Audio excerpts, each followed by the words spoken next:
Assalamualaikum warahmatullahi wabarakatuh.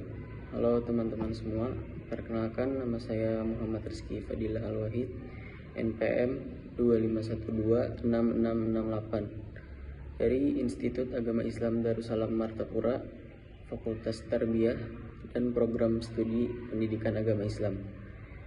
Pada kesempatan kali ini saya akan menjelaskan materi Ulumul Hadis yang berjudul tentang Kutubus Sittah dan Kutubut Tis'ah.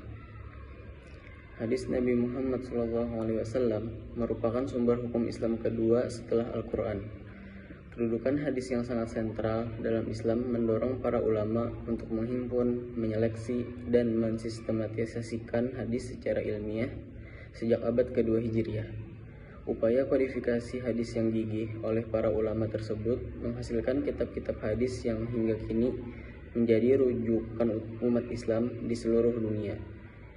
Di antara sekian banyak kitab hadis, terdapat dua kelompok kitab yang paling dikenal dan paling otoritatif, yaitu Kutubus Sittah atau kitab yang 6 dan Kutubut Tis'ah, yaitu kitab yang 9. Pemahaman terhadap kedua kelompok kitab ini menjadi keharusan bagi para penuntut ilmu agama, mengingat hampir seluruh kajian fikih, tafsir, dan akidah merujuk kepadanya.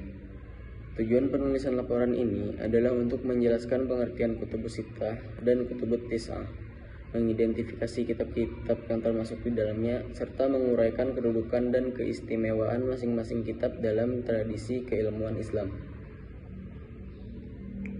Lanjut, bahasan selanjutnya yaitu Kutubus Sittah.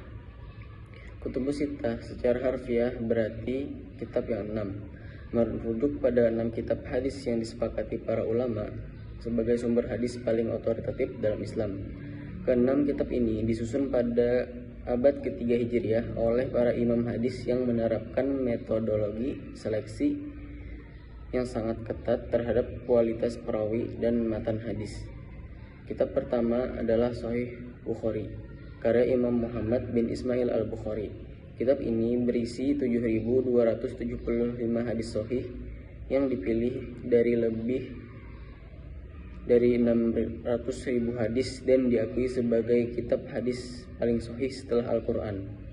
Kitab kedua adalah Sahih Muslim, karya Imam Muslim bin Al-Hajjaj, yang memuat sekitar 7.500 hadis pilihan dari 300.000 hadis. Kedua kitab ini dikenal sebutan As-Sahihain atau dua yang sahih. Kitab ketiga adalah Sunan Abu Dawud, karya Imam Abu Dawud, yang memuat 5.274 hadis, berfokus pada hadis-hadis hukum fikih. Kitab keempat adalah Sunan At-Tirmizi, karya Imam At-Tirmizi, yang memiliki keistimewaan karena mencantumkan derajat kualitas setiap hadis sekaligus memaparkan perbedaan pendapat ulama fikih. Kitab kelima adalah Sunan An-Nasai, karya Imam An-Nasai, yang memuat sekitar 5.766 hadis dengan seleksi perawi yang sangat ketat.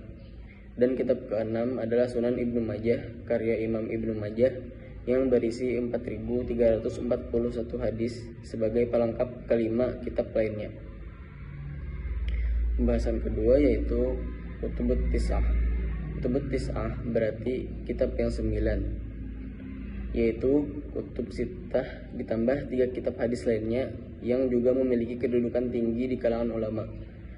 Ketiga kitab tambahan tersebut adalah Musnad Ahmad, karya Imam Ahmad bin Hambal, yang memuat sekitar 40.000 hadis dan disusun berdasarkan nama sahabat perawi.